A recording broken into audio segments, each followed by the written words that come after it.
Hi, and welcome to Nacey's Food Journey. And in Texas, it is so hot right now. I don't want to cook anything or bake anything. That means I'm using my slow cooker.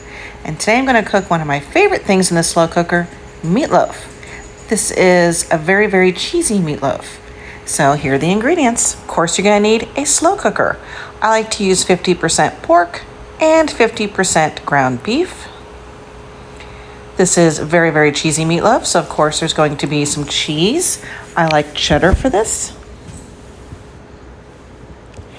You need some ketchup, breadcrumb, onion powder, and some eggs.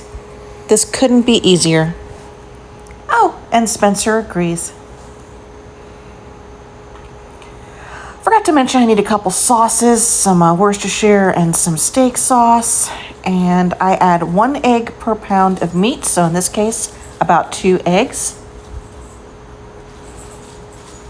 And I eyeball everything. I'm gonna add as much ketchup as I feel the meatloaf needs. I guess that's about a tablespoon or so. A little bit of Worcestershire and some steak sauce gives a nice deep flavor.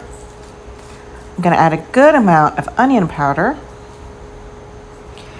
I'm also going to season with a little bit of salt and pepper, of course, to taste. And now I'm going to shred up the cheese. I wish it was that fast to do. It does take a little time, but it's worth it. I'm going to add a good handful into the meatloaf. And then later on, when it's almost ready, we'll top it with more. I'm going to put the rest away for now. It'll definitely get eaten. I'm going to go ahead and add some breadcrumb.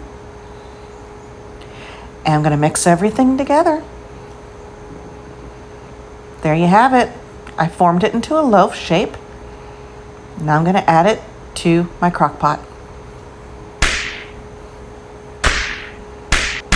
Make sure you smack it around a bit.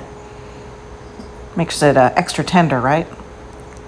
Okay, now there's only one other thing to do for now. We're going to top it with ketchup. Because this is in the crock pot and not in the oven, you're not going to get that crust, but you'll still have the flavor of the ketchup. I use a brush to brush it in. I'm going to add my lid. This would cook on high for about 3 hours or low for about 6. And I use my meat thermometer to check. Oh, I forgot. Almost forgot. We have to add the cheese at the end. So I use my meat thermometer to check, and it is pretty much done at this point, so I lower it to warm. I'm going to top it with the best melty cheese in the world, which is processed American cheese. Nothing else melts like it, as you can see. And there you have it. Very, very cheesy meatloaf. Perfect on a hot summer's day.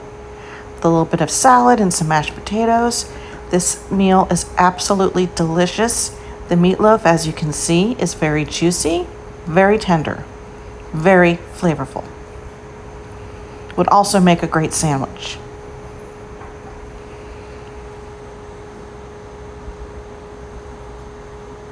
If you liked this video, please give it a like and subscribe so you can join me on my future food journeys.